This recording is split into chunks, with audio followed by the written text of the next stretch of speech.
dufite ndi mwigisha ntabwo ndi bubwirize ntabwo yenda turi bukirangize turagerageza gukoresha akanya gatoya tuzaba dukomeza gutaha uwiteka ariko dushoboze Imana ishimwe cyane hanyuma tujya gusoma ijambo ry'Imana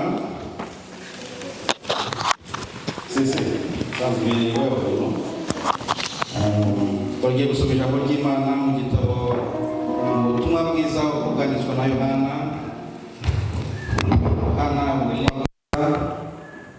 ibice 80 turasoma n'umurongo wa 44 Yohana ibice 8 ubutumwa bwiza bwa Yohana ibice 8 John chapter 8 turasoma duhereye ku murongo wa 44 from verse 44. Era karongo turi busome turaza gukurikizaho n'ahandi. Some other verses will follow.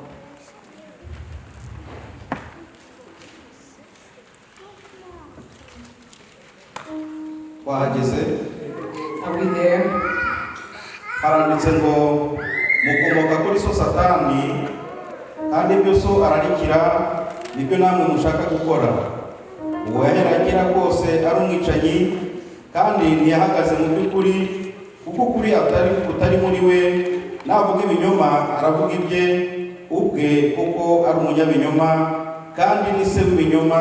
Amen.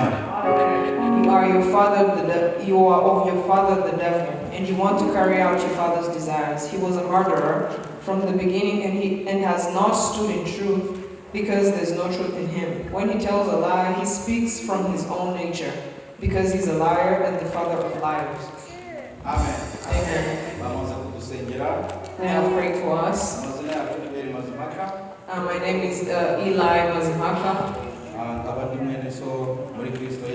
am your brother in Christ Jesus. The theme of today says the great hypocrisy of the devil. Previously I talked about the church. It's like a mother who is cooking. When today he cooks, he prepares rice. The other time he's going to prepare beans. Another time will be sweet potatoes. Another time will be Irish potatoes. So that you have all the proteins you need for your body. It's the same case in the Word of God.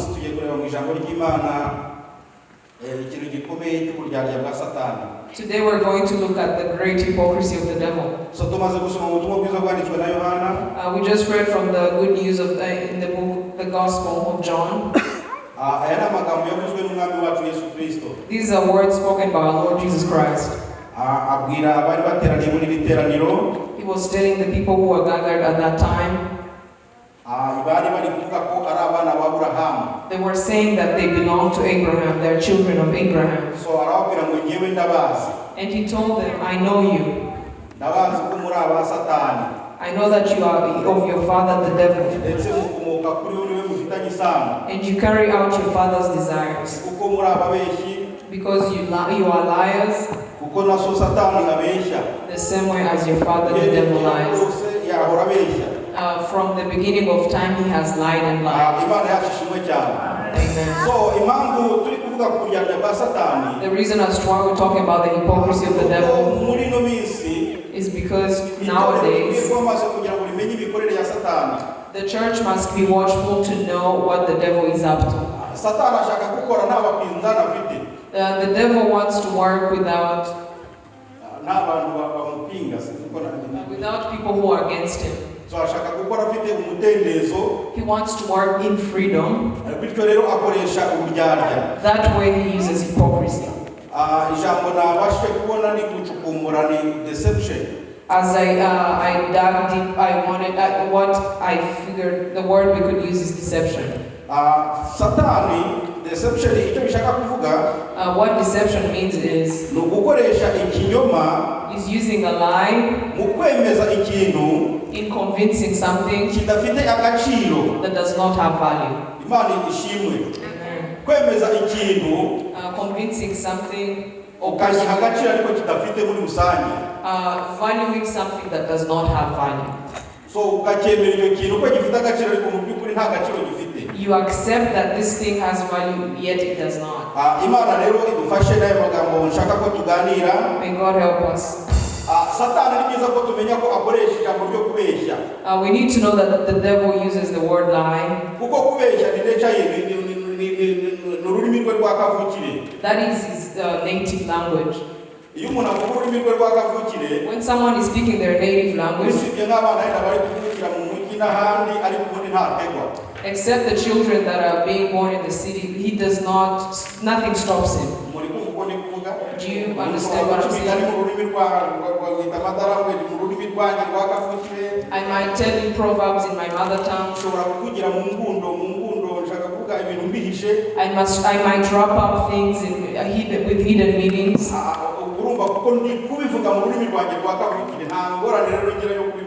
Because I'm saying it in my own mother tongue. That's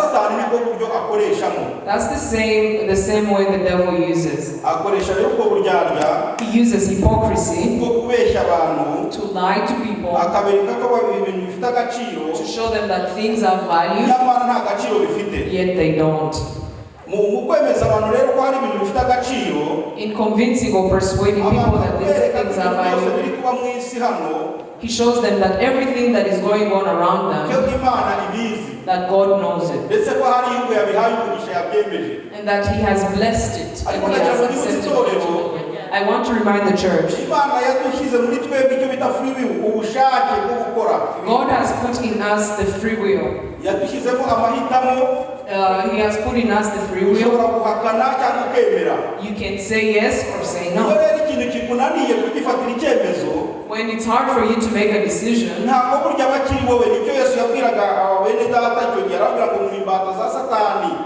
it is not you anymore. So this is what Jesus was telling people, that you are the slaves to the devil. Because what you want to do is not what you do. But there's another power that convinces you to do something you don't want to. So he told them that you are of the devil. When you read the preceding verses, they were saying that they were never slaves to anyone. But it says that whoever sins is of the devil. And whoever who cannot control the sin is also a slave.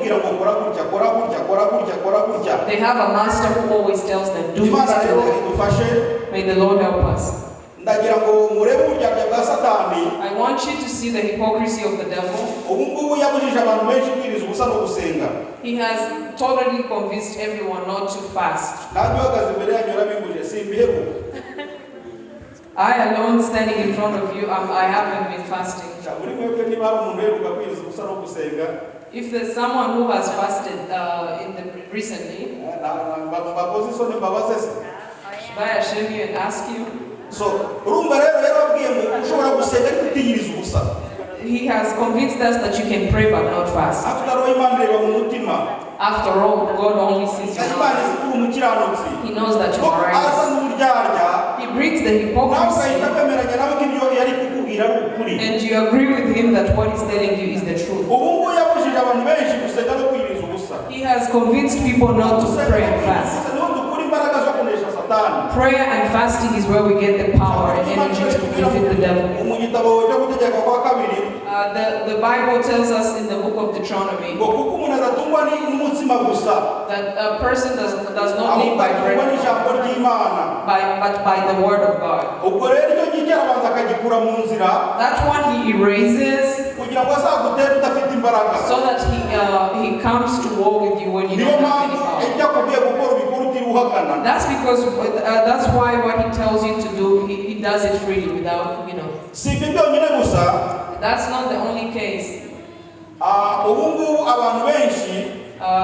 Many people, utwana twinshi cyane araza akakubwira ati nakushobora kuba nta boyfriend nta girlfriend nta myaka 15.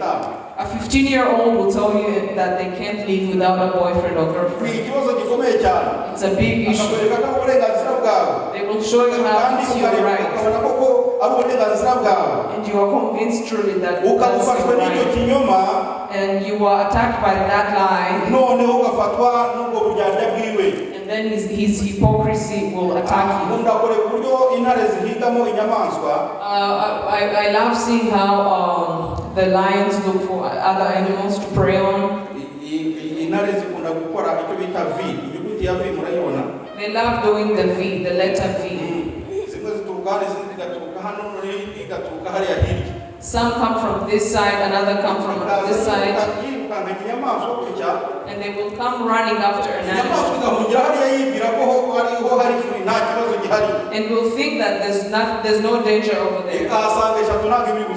And you will find the three lions. However powerful it will be, they will just lie down.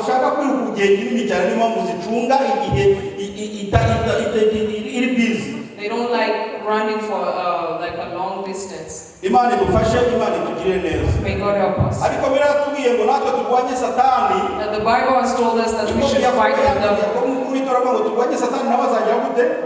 Fight the devil and he will flee. So, many times when we don't fight him, he will sit and recite them. I want to tell you, the book of 2 Corinthians in the Bible, hari amagambo y'Imana nifuza ko adufasha Abakorinto ba kabiri 2 Corinthians ibice 11 n'umurongo uhereye ku murongo wa kabiri chapter 11 from verse 2. aravuga ngo Paul says, nuko mbafuhira ifuye ryo mu buryo bw'Imana, for I am jealous over you with a godly jealousy, kuko nabakwereye umugabo umwe ari we Kristo, because I have promised you in marriage to one husband, ngo mubashingire mumeze nk'umwari utunganye, to present a pure virgin to Christ. ariko ndatinya kumva ko kantu, but I fear that yuko nk'uko yanzuka yoheje Eva, as the serpent deceived Eve uburyarya bwayo by his cunning, ko ariko namwe your minds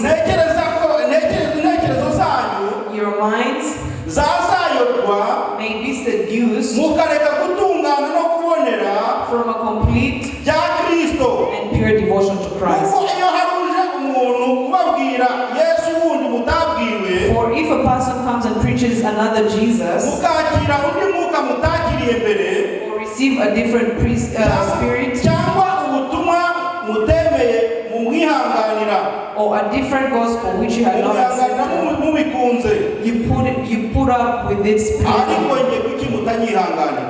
Now I go, but why don't you accept mine? This is what Paul says. I had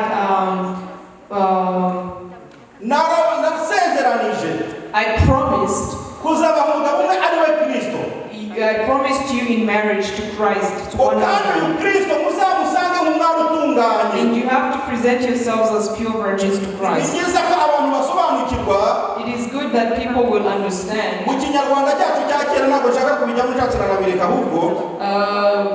In Kinyarwanda, mother tongue, when someone was about to get married, there was a ceremony that was carried out. I don't want to go into details. People will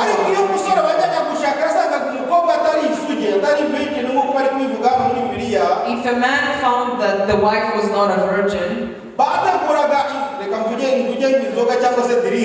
they would prepare some drinks and they would put a pie or a straw and send it back to them. When they could find that there was a straw in the bottle,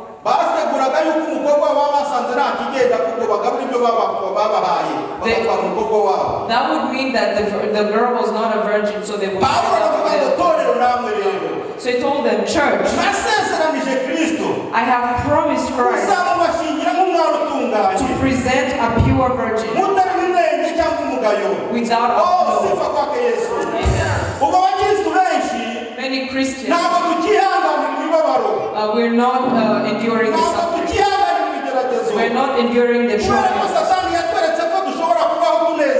Because the devil has shown us that we have to live happily. It's our right. But Jesus Christ says that if you want to follow him, you have to hate yourself. When you hate yourself, carry your cross and follow me. But many of us, all of us,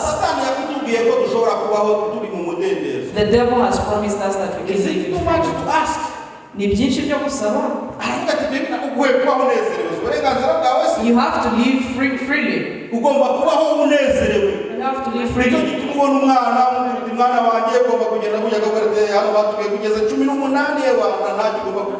That's why you see when you tell your children to do something, they say, no, I'm 18, you can't tell me something. Today you see that there's no problem. But in 40 years to come, you will turn to the other side. And you would want to listen to what your parents do. Many people, they are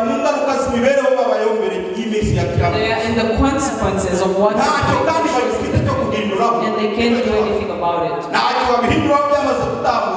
It's already gone. But we thank God that when we come to church, it gives us a second chance. That's why I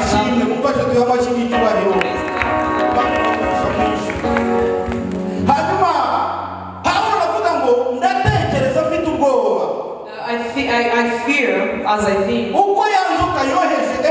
that as the serpent deceived Eve, that he will seduce your minds from a compromise. Many Christians have ceased to pray. They want people to pray for them. They tell pastors, I have money here, I will send you so you can pray for me.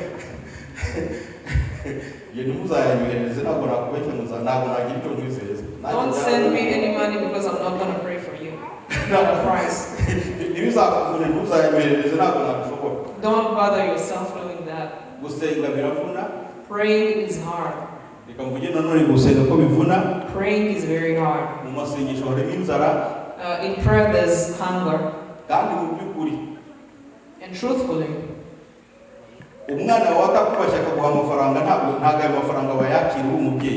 if your child does not respect you enough to give you the money, you will not receive it. If they give you the money and they don't respect you, the money does not mean anything. Let me say it this way. The devil has convinced people that brilliant people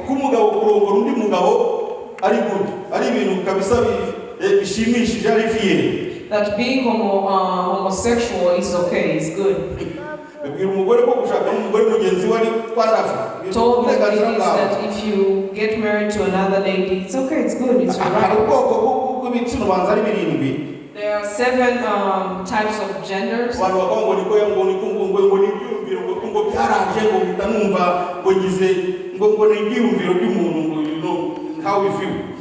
That's how I felt. I just decided to go with this one. It makes more sense to me.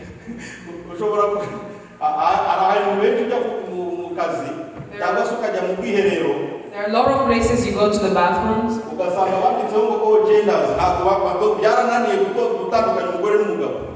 And you find a poster saying that all genders can use the bathroom.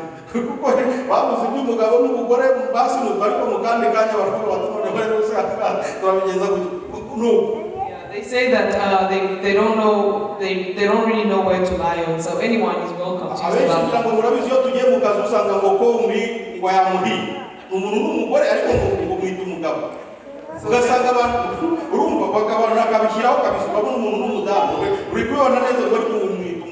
So people have changed their pronouns and they want to be called as he, yet they are women, and they want to be called as she, yet they are men. When they're being born at the hospital, what is the gender at birth? What do they write down? What do they register? But the devil, the world convinces them that you can choose otherwise. Imana ibafashe cyane. May God help us. Nari ndi kuvuga ku buryarya bwa Satani. I was talking about the hypocrisy of the abantu devil. bazi ubwenge, abantu b'abagabo. You might wonder, people who are brilliant, who have how can we find ourselves amidst of this chaos? That is the devil. That is the hypocrisy of the devil. But we still have another opportunity. The Church of Christ.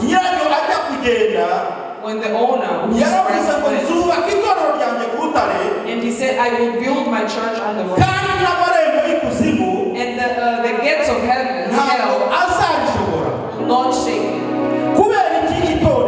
Because, why is it? Because the church stops the devil from doing everything. But Antichrist, he walks in mysterious ways. He will do miracles. He will also mislead the people who. If you have heard how the pastors now, have a lot of and preaching to people about wealth and what, you will ask who bewitched you. In the church, there's no money. The one who wants money, the one who wants money. But coming to the church to work for when Jesus went to Jerusalem, he found the tax collectors and people who were and he turned the tables. And he told them that my house is a house of prayer. But you have may God help us. These pastors have who sent them. Someone is called Papa. Everyone has a title. There are some people who have armed bodyguards. They have bouncers who are protected. But you might think you don't have a lot of followers. But it's scary how Christ told Peter that whoever walks with a sword will be killed by a sword. It is very funny how people will think that God is not going to protect you, and he will convince you that he has a God that performs if he doesn't think that God is going to protect them and found some armed people to this God might be sleeping. Paul said, I want to tell the church and emphasize, don't let anyone lay their hands on you. Because some of these worship and some do other different things. In the abilities of the devil, he will make himself as the angel of light. He will do all the good things. And what stops him from getting there is the church. Is the prayers of the church. They shake the devil's abilities. May God bless you.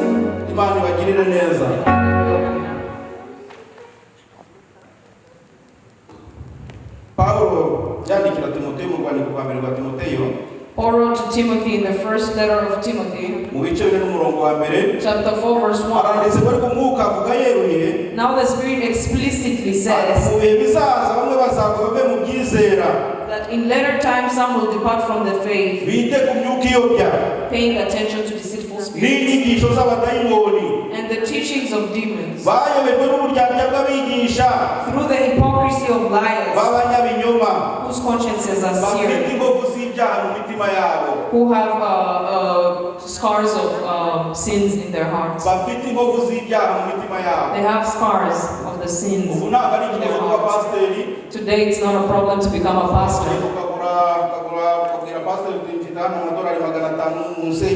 You will just say, Pastor, I have $500, please ordain me. muri Afrika umanza n'amadolari 25 urayatanga bakakura mikaya biganza ati kabisa bakaguhita kugarati you are bishop, you are prophet, you are apostle, big names. In Africa, maybe $20 will do. People will just ordain you anyhow. Ubundi umuntu agahita agenda agakora agahita ahaguruka agahita agenda gukora imirimo n'ibitangaza. And some people will start performing miracles. Imana idufashe, Imana itugirire neza. Nagira ngo nibutse itorero, I want to remind the church ko ibitangaza ari iby'abapagani, that the miracles are for the pagans, they're not for the Christians. nubwo abakristo natwe tubikeneye, Although we also need the ariko Yesu miracles, yaravuze ngo nta kindi kimenyetso nzabaha keretse icya Yona. there's no other sign I will give you except from Jonah's. Murabizi ko Yona yapfuye akazuka. Jonah died and resurrected. Si ibyo byonyine gusa, It's not only Yona that, yapfuye kabiri burya. Jonah died twice. Niba mwasomye inkuru mu gitabo cy'Abami, If you've read the book in the harimo Kings, inkuru y'Ishunemu-kazi. there's a lady of Shunem, a barren lady wari waracumbikiye Elisa mujyana mukorera icyumba cyo hejuru azajya araramo. who hosted Elijah in the Muramwibuka ko yaje upper. kumuha avuga ngo turabona nta mwana ufite. We see that you have no child. Muramwibuka mumaze ngo tumukorere ikintu urashaka kumenyekana n'umwami, urashaka kumenyekana n'abategetsi n'abandi. And he asked her, what do you want? Do you want to be known? nzibera mu bacu. And then he said, I want to be Ariko with gihaza mine. aramubwira ngo ahantu naharebye nta mwana bagira. I looked at this place and there was no Imana idufashe child. cyane. May God help us. Yona rero Jonah niwe Imana yaje kubahavugira muri urwo rugo. is who God gave them Jonah to be born Nyuma y'imyaka myinshi, after very many years. nyuma gihaza arimo asobanurira umwami, tuzabereba ikindi gihe. When Gehazi was explaining to the king, nibwo yaje guhunga arongera aragaruka. that's when the lady came back after 17 years. Ka gahungu kari karapfuye bwa bundi bwa mbere Elisa yakazuraga. The boy had died and he resurrected Niko him. kongeye kuba nk'umukozi w'Imana akajya kugira ngo kagita Rushishi. That's the same man who went to Tarshish. Arangije n'ubundi murabizi ko yamizwe n'ubufi. You know that he was Imana swallowed by idufashe, the Imana itugirire neza. May God help Niba us. ndashaka kuvuga yuko ibitangaza ari byiza, I want to tell you that the ariko miracles ntabwo are ariko good, byemeza ko abantu ari abakozi b'Imana. but that's not the Itorero mubeke yafu. church. Please. Ubushize nababwiye ko itorero I told you that the ari church, garaje, it's the garage. ahantu twigira kwera no gukiranuka. It's where we learn how to be Ariko righteous. abantu bajya Hazarani bakabwira umuntu ibintu ngo yakoze, But people go on and tell the you've done this kugaragara and abantu that bose bareba na za kamera bazizanye. in public when the cameras Kugira are ngo there and kugaragaze ko everyone uriya is, mukozi w'Imana ari atarafite amaso areba. so that the pastor will convince Ariko people Imana that yacu he ntabwo can ari Imana ikoze abantu isoni kubimenye. see. But God does not ashame. Twese tugiriye ibanga hano. If he does not keep a Isa secret for tugiriye ibanga everyone, hano. if he does not keep a secret for us, Twasohoka hano twambaye ubusa. everyone will walk out. Ariko kuko itugirira ibanga, But because he keeps a secret, turaza tugasenga tugataha amahoro. we will come and Ubu pray and ntabwo go ko home. yatsinze aha ngaha. He could have killed Ariko him, igirira akabanga guhagarara imbere yanyu. but he kept a secret. Ntabwo Imana rero ari inyandagazi ngo yandagaze abantu. God does not ashame people. Imana idufashe, Imana itugirire neza. May God help us. Ariko niba se pastor nanjye ndiwe, ariko nagira ngo mbwire itorero ko ibyo ngibyo atari ikimenyetso gusa cy'uko abantu ari abakozi b'Imana. I want to tell people that that is not the only proof that people are serve God. Hanyuma Also,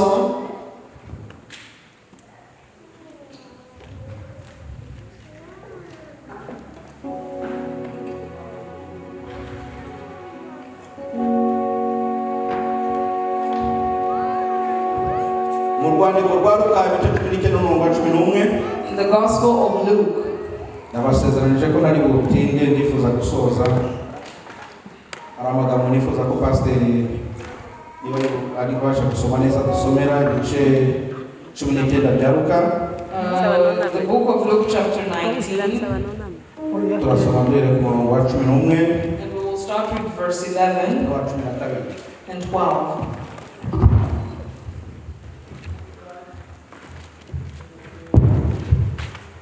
wa 10 aravuga ngo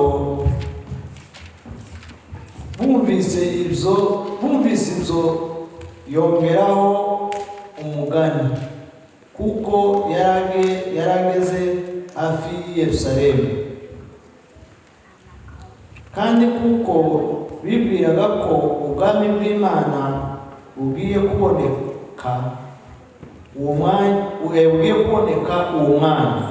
nuko aravuga ati hariho umuntu w'imfura wazindukiye mu gihugu cya kure kwimikirwayo, yamara kwima akagaruka. Nuko ahamagara abagaragu be 10 abahamina 10, abahamina 10 arababwira ati mube muzigenzura kugeza aho nzazira. Amen. Amen. As they were listening to this, he went on to tell a parable because he was near Jerusalem, and they thought the kingdom of God was going to appear right away. Therefore he said, a nobleman traveled to a far country to receive for himself authority to be king, and then return. He called 10 of his slaves, gave them 10 minas, and told them, engage in business until I come back. Amen. Nagerageje kugenda buhoro kugira ngo dukurikirane neza ijambo ry'Imana. I tried to go slow so that everyone can follow. Everyone looks very tired standing in front of me. Everyone is sleeping. Yesu Kristo yari avuga ku bwami bw'Imana.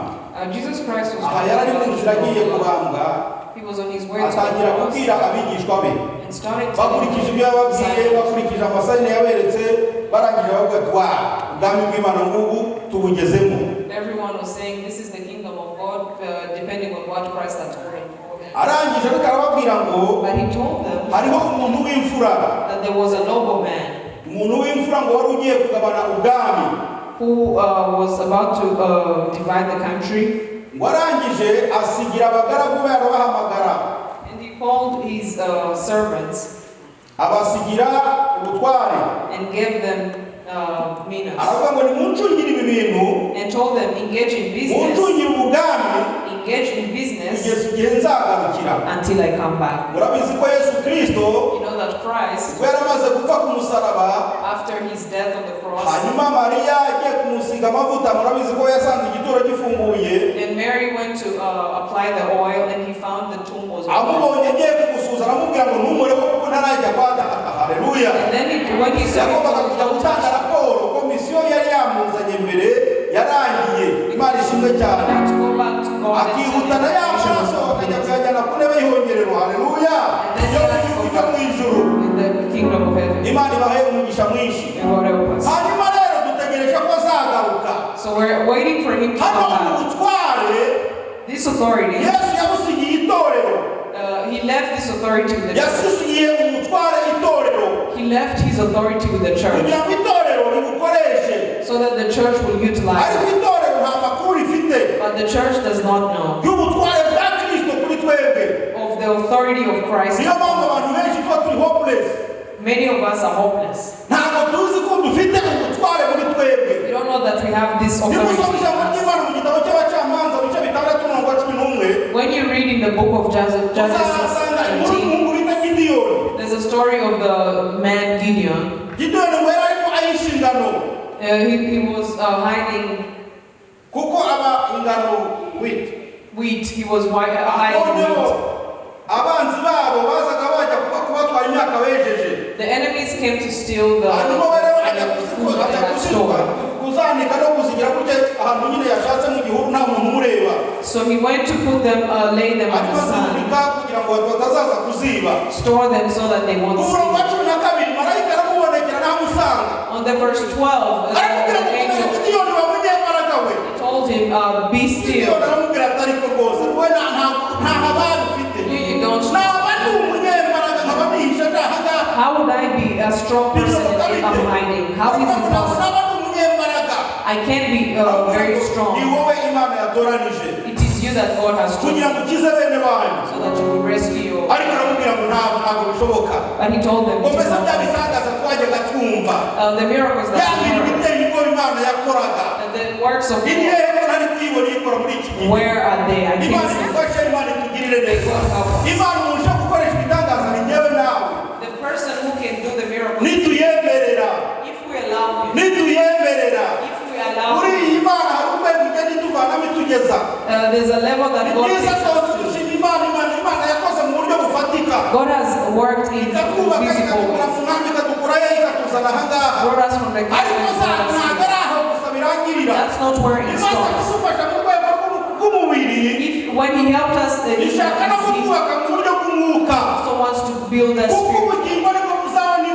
Because the eternal, the soul is what will see God. This you will take to the grave. We will take the soul. But we, from inside, your inside, the soul. That's what the angel was telling you. May God help us. God can use very mighty. When you read Acts, verse 10:38, there's a very wonderful story of a man called Jesus Christ. After he was clothed with power, he went here and there, healing people. Healing the people who were attacked by demons. People with different problems. He did them good. But the church is asleep. The church is asleep. The church, we are asleep. We who came to Christ. How many people have been brought to Christ? How many people have been brought to Christ? In this year,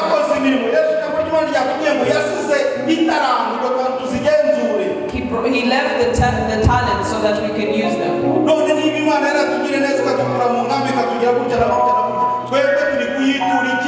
If he has been wonderful to us, people who have changed others to righteousness, they will shine like the stars. Glory to God. I'm not telling you this because I'm standing for it. What is more powerful is that we've changed people to righteousness. It's not because of people who are wrong. That is something that is never be forgotten. He will look at you. He will put a crown that does not break. So it's starting the kingdom of God. The kingdom of God is not how long I've spent in salvation. Hello.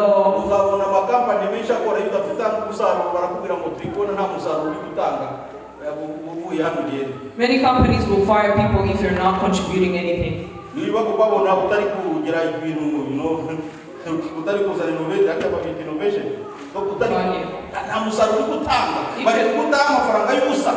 you're not adding any value, they will just let you go. That's what it is.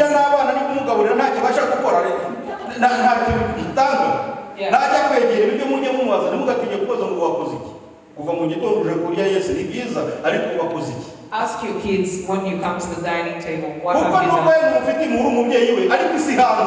Although you're very lenient towards them, the world outside is a different case.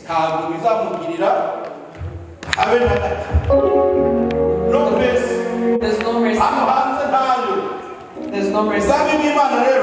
The kingdom of God is righteousness and not words. Let the devil not deceive you. If you're not bringing people to Christ, in your company be the trumpets. If someone has repented, hallelujah, bring them to Christ. That's what's useful. That's what God is going to reward you for.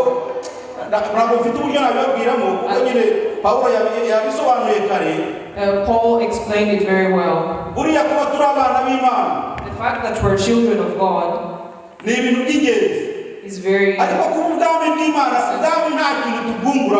if we don't contribute anything to the kingdom, we will be beaten mercilessly. May God help us. I wanted us to intercede and beg. The devil is using a lot of hypocrisy.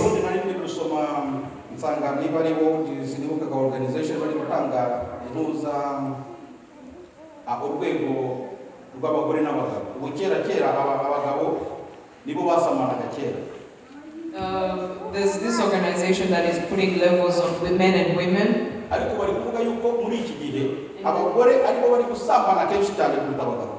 Today the women are the ones who are committing a lot of adultery. Ariko Yesaya yarahanuye. Isaiah. Aravuga abagore batanu bazasanga umugabo. 5 women will go to have a husband. We'll tell them we'll be our own breadwinners, but we want to be.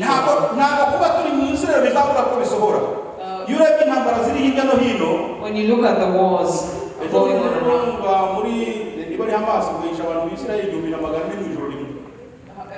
Hamas had killed 1,400 people in Israel. Israel has also killed thousands. All these people who are dying are men.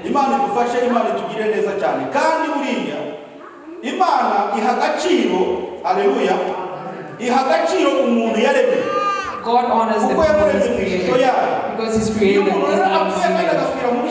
When someone dies and dies in sin, God feels bad. God has lost someone. It's good that He told people to come to Christ. As we talk about if the Spirit has told you about the hypocrisy of the devil, you know how you are interpreting things. I want to see that you the power to say no. The power to say no. Don't allow to be slaves of the devil. Don't be an accomplice of the devil. He knows that he has very little time. Everyone stand up. We're going to intercede and say no. We say no. We say no to being slaves of the devil. We say no to being the slaves of the devil. Give us the power. Give us the victory. Give us the victory, the energy to conquer him. Raise your hand. Turagushimiye kuko icyatumye werekanwa ari ukugira ngo utsembe kandi umareho imigambi ya Satani. Muri aka kanya Uwiteka Imana yacu nziza tukweretse itorero ryawe uko rutungana. Turasenga ngo duhe imbaraga zo kunesha utsembe kandi urimbure imigambi ya Satani mu bugingo bwacu. Uwiteka Imana y'imbaraga nyinshi sabiye abakristo bene data bumvishira ijambo kugira ngo rizane impinduka mu mubiri yabo, rizane impinduka mu ntekerezo zabo, rizane impinduka kandi zisenye inyubako zose Satani yubatse. Mu izina rya Yesu Kristo turimburanya n'imizi imigambi ya Satani ku buzima bwacu, kubitsa amadosi ya Satani ku buzima bwacu. Imana y'imbaraga nyinshi mu izina rya Yesu Kristo wereze Mwuka wawe wera kugira ngo adufashe kunesha. Ryacu ryawe ryongorera turacyarikeneye ujye w'iki ngiki kugira ngo tubone inzira kandi tugiye kunyuramo. Urakoze urakarama Yesu, tugukuriye ubwatsi kugutore gukiranirwa kwacu mu izina rya Kristo Yesu. Ngaho usabaganya ibicumuro byacu Uwiteka Imana y'imbaraga nyinshi hari ingabaro yo mu mutima. Turagushimiye kuko ubyumvishije, tugukomeye amashyi twakira imbabazi zawe.